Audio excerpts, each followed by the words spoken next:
సంక్రాంతి పండగ రోజు ఉదయం సూర్య భగవానుడు రాఘవయ్య గారి ఇంటి ముంగిట వేసిన రంగుల ముగ్గులని చూసి మురిసిపోతున్నాడు. ఇంటి ముందు మామిడి తోరణాలు గాలికి రెపరెపలాడుతున్నాయి. భోగి మంటల వెచ్చదనం ఇంకా గాలిలో ఉండగానే సంక్రాంతి పొంగలి చేయడానికి కుటుంబమంతా తులసికోట దగ్గరికి చేరారు. రాఘవయ్య గారి మనసులో ఆస్తి పంపకం ఆలోచన ఉన్నా పిల్లల నవ్వులు చూసి కాసేపు మౌనంగా ఉండిపోయారు. అందరూ కొత్త బట్టల్లో మెరిసిపోతున్నారు. కాంతమ్మ పొయ్యి వెలిగిస్తోంది. ఒరేయ్ రవి, ఆవు పిడకలందించు, మంట బాగా రావాలి. ఇదిగోమ్మా. సురేష్, నువ్వు ఆ పాలు సిద్ధంగా ఉంచు, పొంగురాగానే పొయ్యాలి. రెడీగా ఉన్నానన్నయ్యా, కానీ చిన్నప్పుడు మనం పందెం వేసుకునే వాళ్ళం గుర్తుందా? పాలు ఏ వైపు పొంగుతాయా అని. ఇంకా గుర్తుందా? నువ్వెప్పుడు పడమర వైపు అంటావు, అన్నయ్య తూర్పు వైపు అంటాడు. గెలిచేది మాత్రం అన్నయ్యే. చూద్దాం, ఈసారి నా గెస్ కరెక్ట్ అవుతుందేమో. కావ్య, నువ్వు దేవుడికి దండం పెట్టుకో. పెట్టుకున్నాను సురేష్. అత్తయ్యగారు, పాలు పైకొస్తున్నాయి.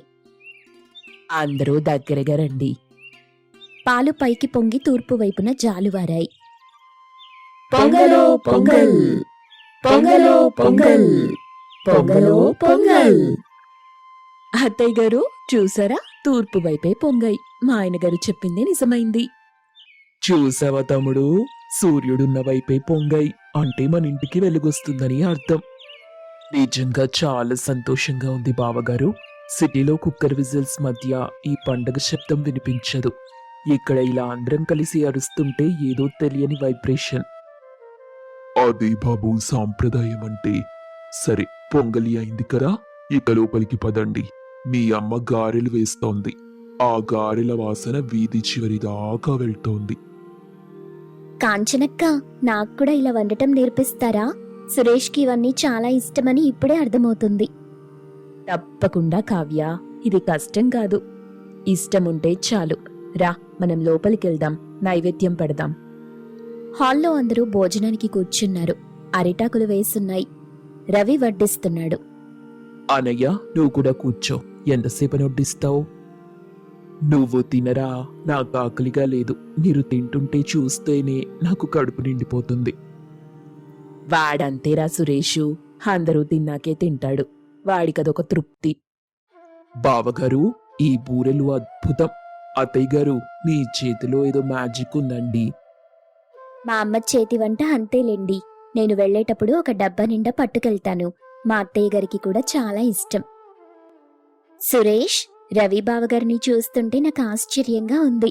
ఆయన మొహంలో ఎప్పుడూ చిరునవ్వు తప్ప విసుగు కనిపించదు. వ్యవసాయం, ఇల్లు, బాధ్యత అన్నీ ఒక్కడే ఎలా మోస్తున్నాడు? అవును కావ్య, నేను చదువుకొని ఉద్యోగం చేసి గొప్పవాడినయ్యానని అందరూ అనుకుంటారు. కానీ అసలు గొప్పవాడు అన్నయ్యే. తను పట్నం నుండి వచ్చుంటే నాలాంటి వాళ్ళు 10 మంది ఆయన కింద పనిచేసేవాళ్ళు. కాని నాన్న కోసం, ఈ మట్టి కోసం త్యాగం చేశాడు. రేయ్, ఆపురా సురేష్, త్యాగం లేదు ఏం లేదు. నాకు నచ్చిందే నేను చేస్తున్నాను, అంతే. కాంచన, బావగారికి పాయసం వడ్డించు. వడ్డిస్తున్నానండి. చూసారా కావ్య గారు, ఆయనంతే. ఆయన గొప్పతనాన్నెప్పుడూ ఒప్పుకోరు. ఒప్పుకోకపోయినా నిజం మారదు కదా రవి. ఈ ఇల్లు ఈ రోజు ఇలా నిలబడిందంటే అది నీ వల్లే. ఇల్లంతా ఒక్కసారిగా నిశ్శబ్దం. తండ్రి మాటలకు రవి కళ్ళు చెమ్మగిల్లాయి. నాన్న, మీరలా అనకండి. మీరే మాకు పునాది. సురేష్ లేచి వెళ్లి రవి చేతిలో ఉన్న బకెట్ తీసుకున్నాడు. చాలన్నయ్యా, ఇక నువ్వు వడ్డించేది లేదు. రా, నా పక్కన కూర్చో. ఈరోజు నేను నీకు తినిపిస్తాను. ఒరేయ్, వద్దురా. వద్దనకు. చిన్నప్పుడు నాకు తినిపించావు. ఈరోజు తమ్ముడిగా నా రుణం తీర్చుకో నువ్వు. సురేష్ అన్నయ్యని కూర్చోబెట్టి అన్నం కలిపి రవి నోటికందిస్తాడు. రవి కళ్లలో నీళ్లు తిరిగాయి. అది చూసి కాంతమ్మ, కాంచనల కళ్ళు కూడా తడిచాయి. కనుమ రోజు సాయంత్రం అందరూ ప్రయాణానికి సిద్ధమవుతున్నారు. బ్యాగులు సర్దుకుని హాల్లోకొచ్చారు. రాఘవయ్య గారు ఒక ఫైల్ పట్టుకుని గంభీరంగా కూర్చొనున్నారు. అమ్మా, వెళ్ళొస్తాం. మళ్ళీ ఉగాదికి వస్తాంలే. నాన్న, జాగ్రత్త. మందులు టైంకి వేసుకోండి. ఆగండి, వెళ్లే ముందు ఒక ముఖ్యమైన పనుంది. ఏంటి నాన్నా? రాఘవయ్య ఫైల్లో నుండి కాగితాలు తీసి టేబుల్ మీద పెట్టాడు. మీరు వెళ్లే ముందు ఈ కాగితాల మీద సంతకాలు పెట్టాలి. ఏంటి నాన్న ఇది? ఆస్తి పంపకం కాగితాలు.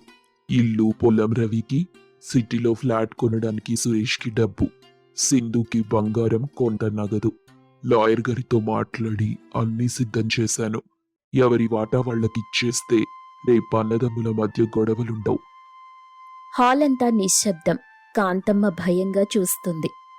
నాన్న, అసలు మీకేమైనా అర్థమవుతుందా? పండకి పిలిచి సంతకాలు అడుగుతున్నారు. నాకు ఆస్తులొద్దని చెప్పాను కదా. ఇప్పుడొద్దంటావు, రేపు పిల్లలొచ్చాక మాట మారుతుంది. అన్నదమ్ముల మధ్య ఆస్తులే చిచ్చు పెడతాయి సురేష్. లోకం తీరు నాకు తెలుసు. మావయ్య గారు, క్షమించండి. నేను మధ్యలో మాట్లాడుతున్నాననుకోకండి. సురేష్ నన్ను పెళ్లి చేసుకున్నప్పుడు చెప్పింది ఒక్కటే, మా అన్నయ్య నా దైవం అని. ఆయనతో ఆస్తులు పంచుకోవాలని మాకు లేదు.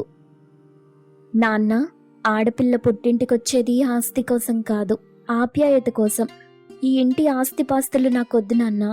గుండెల్లో పెట్టుకుని చూసుకునే మా అన్నయ్యల ప్రేమ, ప్రాణంగా నా కోసం ఆలోచించే మీ మనసులు చాలు. మీ ప్రేమ ముందు ఈ ఆస్తులన్నీ చిన్నబోతాయి. మీరు ఎమోషనల్గా మాట్లాడకండి. రవి ఇక్కడొక్కడే కష్టపడుతున్నాడు. సురేష్ అక్కడ సుఖంగా ఉన్నాడు. మా నాన్న ఇంత కష్టపడుతుంటే ఆయనకి ఏమిచ్చారు అని రేపు రవి పిల్లలు అడగరా? అడగరు నాన్న. నా పిల్లలకు నేను ఆస్తులు ఇవ్వకపోయినా బాబాయ్ ఉన్నాడన్న ధైర్యం ఇస్తాను. మీరు నాకు నేర్పించిన విలువలు వాళ్ళకి నేర్పిస్తాను. ఆస్తుల కంటే అనురాగాలే ముఖ్యమని వాళ్ళకి నేర్పిస్తాను. రవి కాగితాలు చేతిలోకి తీసుకున్నాడు. ఏం చేస్తున్నావు రవి? సంతకం పెట్టు. రవి కాగితాలు పక్కన పడేస్తూ, నేను పెట్టను నాన్న. ఈ కాగితాల విలువ మన బంధం కంటే ఎక్కువ కాదు. మీరు భయపడుతున్నారు మేము విడిపోతామేమోనని. కాని నాన్న, మేము ఉమ్మడి కుటుంబంలా ఒకే ఇంట్లో లేకపోవచ్చు, కానీ ఒకే మాట మీదున్నాం. మావయ్య గారు, ఈ 3 రోజులు మీ ఇంట్లో ప్రేమానురాగాలు చూశాను. మీరు దాన్ని ముక్కలు చేయకండి. సురేష్, రవి బావ గారిని చూస్తుంటే నాకు రాముడు లక్ష్మణుడు గుర్తొచ్చారు. వాళ్ళని వేరు చేయకండి.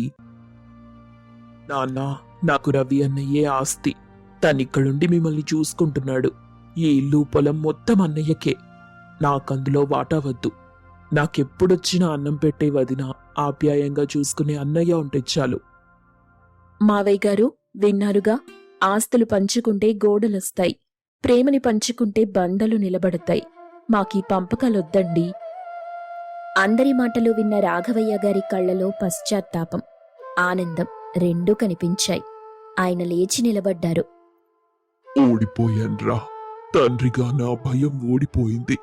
మీ ప్రేమే గెలిచింది. ఈ కాగితాలిక మన మధ్యకే రావు. ఈ ఇల్లు మీ అందరిది. ఎప్పటికీ ఇది ఉమ్మడి కుటుంబమే. అమ్మయ్యా, ఇప్పటికి నా మనసు కుదుట పడింది. యావండి, చూసారా మన పిల్లల్ని?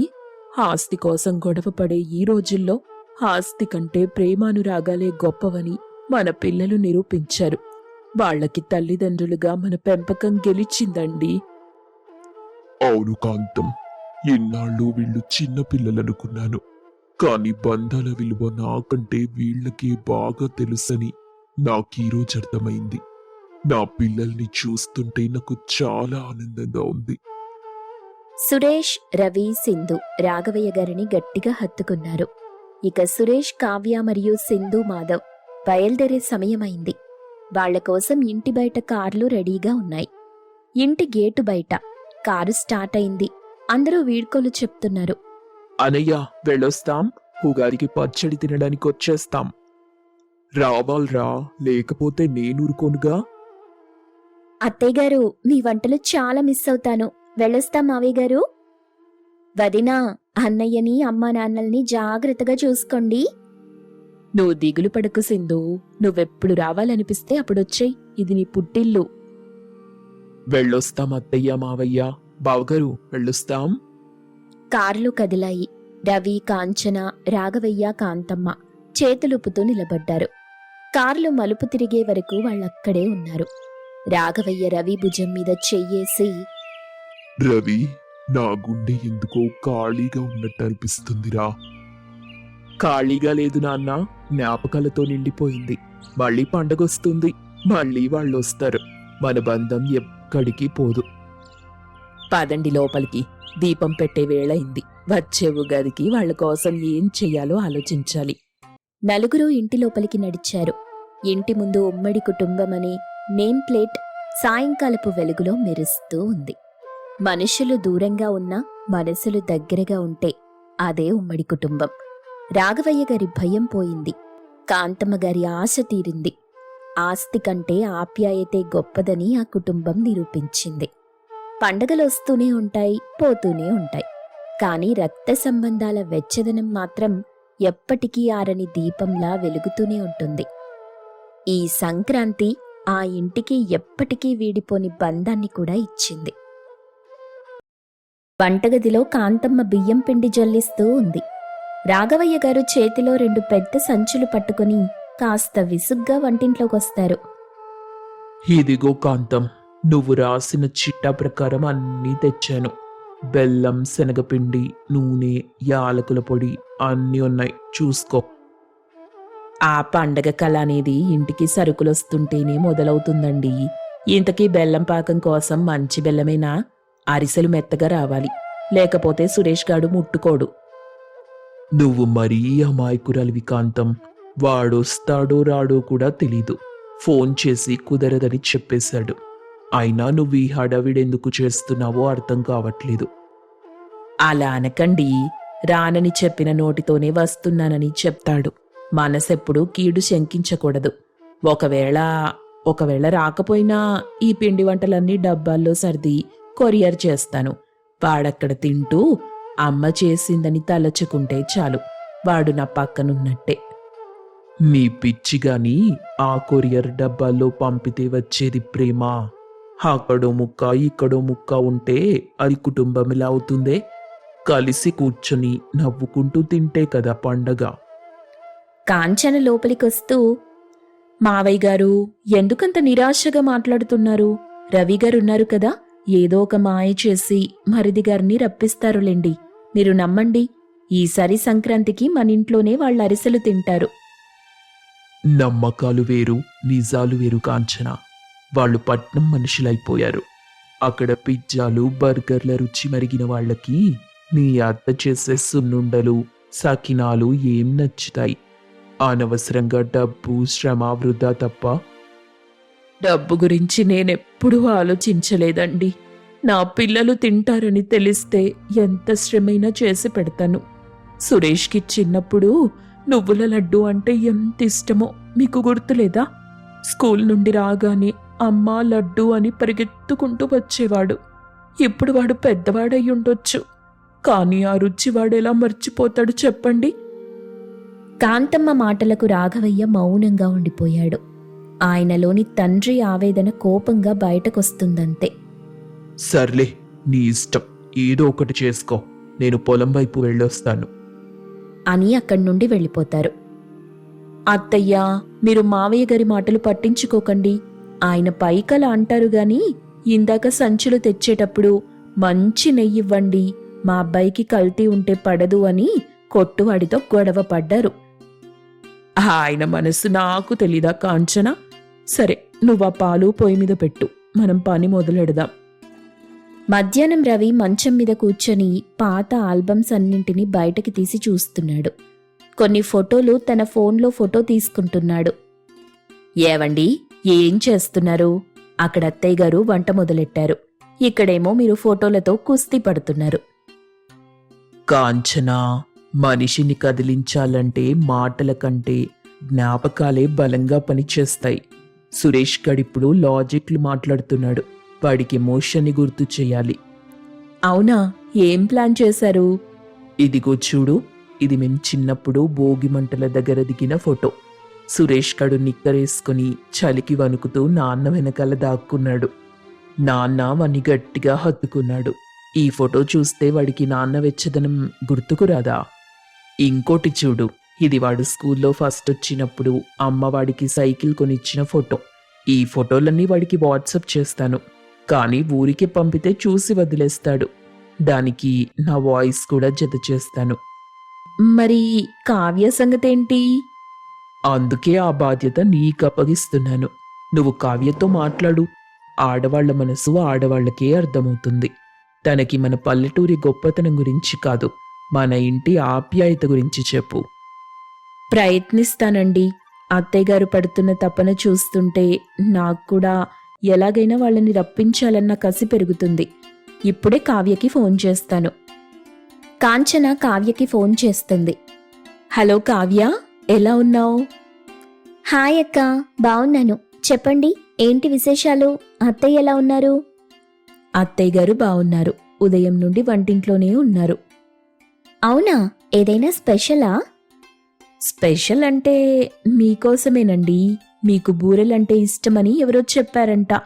అవెలా చేయాలో అత్తయ్య గారికి పూర్తిగా తెలియకపోయినా పక్కింటి బామ్మగారిని అడిగి మరీ నేర్చుకుని చేస్తున్నారు. నా చిన్న కోడలు మొదటిసారి పండక్కొస్తుంది, దానికి నచ్చింది చేసి పెట్టాలని ఆవిడ తపన పడుతుంటే నాకు కళ్ళలో నీళ్లొచ్చాయి కావ్య. నా కోసం బూరెలు చేస్తున్నారా? మేము రావట్లేదని చెప్పారు కదా సురేష్. కానీ అమ్మ మనసు కదండి. నా కొడుకు కోడలు రాకపోయినా పర్లేదు కానీ నేను చేసుంచాలి కదా. ఒకవేళ వాళ్ళు రాకపోతే డబ్బాలో పెట్టి పంపిస్తానంటున్నారు. కానీ కావ్య, ఆవిడ ఆ బూరెలు చేస్తున్నప్పుడు పొయ్యి పొగకి కళ్ళు తుడుచుకుంటూ అప్పుడప్పుడు గుమ్మం వైపు చూస్తున్నారు. ఎక్కడో చిన్న ఆశ మీరొస్తారని. కావ్య, మీకు సిటీ లైఫ్ అలవాటని నాకు తెలుసు. ఒక మాట చెప్పనా? ఇక్కడ దుమ్ముంటుందేమో గాని మనుషుల మధ్య దూరం ఉండదు. అత్తయ్యగారు మిమ్మల్ని కోడల్లా కాదు, కూతురులా చూసుకోవాలని ఆశపడుతున్నారు. ప్లీజ్ ఒక్కసారి ఆలోచించండి. అక్క, మీరింతలా చెప్పాక నేను నో అని చెప్పలేకపోతున్నాను. కానీ సురేష్ ఆఫీస్ వర్క్ చేసుకోవాలి కదా, నేను ఆయనతో మాట్లాడతాను. కాంచన ఫోన్ కట్ చేస్తుంది. కాంచన ముఖంలో చిన్న నమ్మకం కలిగింది. రవి సురేష్కి ఫోన్ చేస్తాడు. అంతకుముందే సురేష్కి ఫోటోలు పంపాడు. సురేష్, ఫ్రీగా ఉన్నావా? అన్నయ్య, ఇప్పుడే నువ్వు పంపిన ఫోటోలు చూస్తున్నాను. ఎలా ఉన్నాయిరా? చాలా చాలా బాగున్నాయి అన్నయ్య. ఆ నిక్కర్ వేసుకున్న ఫోటో చూస్తే నవ్వొస్తుంది. అప్పుడు నాన్న చేతులు ఎంత గట్టిగా ఉండేవో కదా. అవునరా, అప్పుడు ఆయన చేతులు గట్టిగా ఉండేవి, మనల్ని ఎత్తుకొని ఊరంతా తిప్పేవి. కానీ ఇప్పుడు ఆ చేతులు వణుకుతున్నాయిరా. ఆ రోజు ఆయన మనల్ని మోశారు. అన్నయ్య, సెంటిమెంట్ ఎందుకు? నేను రావాలనుకుంటున్నాను, కానీ అని ఆగిపోకురా. సురేష్, మనం సంపాదించే ఆస్తులు, హోదాలు అన్నీ ఇక్కడే ఉండిపోతాయి. కానీ మా నాన్న నాతో ఉన్నప్పుడు నేను ఆయన పక్కనున్నానని తృప్తుంది చూడు, అది కోట్లు పెట్టినా రాదు. ఇందాక నాన్న వరండాలో కూర్చొని ఆకాశం వైపు చూస్తూ ఏమన్నారో తెలుసా? చెప్పండి అన్నయ్యా. ఒరేయ్ రవి, ఈ సంక్రాంతికి సురేష్ వస్తే వాడికిష్టమైన కొత్త పట్టు పంచె కొన్నాన్రా. వాడు రాకపోతే అది బీరువాలో ఉండిపోతుంది. మళ్ళీ వచ్చే 7 వరకు నేనుంటానో లేదో అన్నారు. సురేష్ వైపు నిశ్శబ్దం. రవి మాటలు బాణంలా తగిలాయి. ఏంటన్నయ్యా, నాన్నలా అన్నారా? ఆయనకేమైంది? బాగానే ఉన్నారు కదా? ఆరోగ్యం బానే ఉందిరా, కాని వయస్సు పెరిగే కొద్దీ తల్లిదండ్రులకి పిల్లల మీద బెంగ పెరుగుతుంది. ఆ బెంగే వాళ్ళని సగం చంపేస్తుంది. మనం దగ్గరుండి నేనున్నాను నాన్న అని ధైర్యం చెప్తే వాళ్ళకి మరో 10 ఏళ్ళు ఆయుష్ పెరుగుతుంది. బంధాలంటే వాట్సాప్ స్టేటస్లు కాదురా, కష్టసుఖాల్లో పక్కన నిలబడటం. అన్నయ్య, నువ్వు చెప్పింది నిజమే. నేనిన్నాళ్ళు నా కెరియర్, నా లైఫ్ అని స్వార్థంగా ఆలోచించాను. అమ్మా నాన్నల గురించి మర్చిపోయాను. ఆ ఫోటోలు చూస్తుంటే ఆ రోజుల్లో ఉన్న ఆనందం ఇప్పుడు ఈ ఏసీ గదుల్లో లేదనిపిస్తుంది. అవునరా, మట్టి వాసనలో ఉన్న మజా, అమ్మ చేతి వంటలో ఉన్న రుచి, నాన్న పలకరింపులో ఉన్న ధైర్యం, ఇవే మనకి నిజమైన ఆస్తి. రారా తమ్ముడు, పండకిరా. ఈ ఇల్లు మళ్ళీ మన నవ్వులతో నిండిపోవాలి. సరే అన్నయ్యా, నేనొస్తాను, ఖచ్చితంగా వస్తాను. కావ్యతో కూడా మాట్లాడతాను. తనిందాక కాంచన వదినతో మాట్లాడిందంట. కొంచెం సానుకూలంగానే ఉంది. నేనెలాగైనా ఒప్పిస్తాను. థ్యాంక్ యూ రా, నా తమ్ముడివనిపించుకున్నావు. ఎల్లుండి ఉదయానికి అక్కడుంటాం. అమ్మకి చెప్పు నా కోసం అరిసెలు రెడీగా ఉంచమని. అరిసెలు మాత్రమే కాదు రోయ్, అమ్మ ప్రేమ కూడా రెడీగా ఉంది. జాగ్రత్తగా రండి. రాత్రి కాంతమ్మ, రాఘవయ్య, కాంచన డైనింగ్ టేబుల్ దగ్గర కూర్చొని ఉన్నారు. రవి ముఖంలో 1000 వోల్టుల కాంతి ఉంది. లోపలికొచ్చాడు. అమ్మా, నాన్న, ఒక శుభవార్త. ఏంట్రా, సురేష్ గారు ఫోన్ చేశాడా? చేశాడమ్మా. వాడెల్లుండి ఉదయానికి కావ్యతో సహా మన ఇంట్లో వాలిపోతాడు. నిజమేనా రవి? వాడొస్తున్నాడా? ఏవండి, విన్నారా? నా చిన్న కొడుకు వస్తున్నాడంట. నిజంగానే వస్తున్నాడా? వాడు ఆఫీస్ పనని చెప్పాడు కదా. ఆఫీస్ పని కంటే అమ్మ పిలుపే గొప్పదని తెలుసుకున్నాడు నాన్న. మీ గురించి అడిగాడు. మీ ఆరోగ్యం జాగ్రత్త అని చెప్పమన్నాడు. చూసారా మావయ్య, నేను చెప్పలేదా? బంధాల విలువ తెలిసిన వాళ్ళు ఎక్కడికి పోరు. కావ్య కూడా సంతోషంగా వస్తానని చెప్పింది. ఇక మీ పిండి వంటల స్పీడ్ పెంచండి. ఇక చూడు కాంచనా, ఈ రాత్రికి రాత్రే డబ్బాలు నింపేస్తాను. అమ్మా, నువ్వు కంగారు పడకు. సరేలే, వస్తున్నారు కదా అని గారాలు పోకండి. వాడొచ్చాక నాన్నిలా అయిపోయారేంటి అని అడుగుతాడు. నేను రేపు సెలూన్కెళ్ళి గడ్డం గీయించుకుని వస్తాను. కాస్త మనిషిలా కనపడాలి కదా. అందరూ గట్టిగా నవ్వుతారు. ఆ ఇంట్లో చాలా కాలం తరువాత మనస్ఫూర్తిగా నవ్వులు వికసించాయి. మరి సింధు సంగతేంట్రా? అది కూడా వస్తే నా పండగ పూర్తవుతుంది. అందరి మొహాల్లో మళ్ళీ చిన్న ఆందోళన. అమ్మా, సురేష్ని రప్పించటం ఒక ఎత్తు, సింధుని తీసుకురావటం ఇంకో ఎత్తు. అక్కడ సమస్య సింధు కాదు, వాళ్ళత్తగారు. కానీ నువ్వు బెంగ పెట్టుకోకు.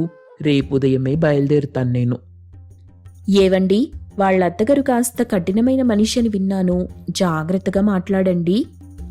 ప్రేమతో కాని పని లేదు కాంచనా. ఒక అన్నయ్యగా నా చెల్లి కోసం ఎంత దూరమైనా వెళ్తాను. అవసరమైతే వాళ్ళ అత్తగారి కాళ్ళు పట్టుకొనైనా నా చెల్లిని పండక్కి తీసుకొస్తాను.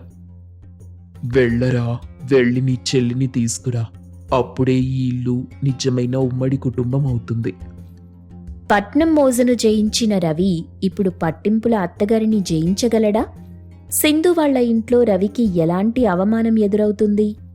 చెల్లి కోసం అన్నయ్య చేసే ప్రయత్నం ఫలిస్తుందా? ఇవన్నీ తెలియాలంటే 3వ ఎపిసోడ్ చూడాల్సిందే.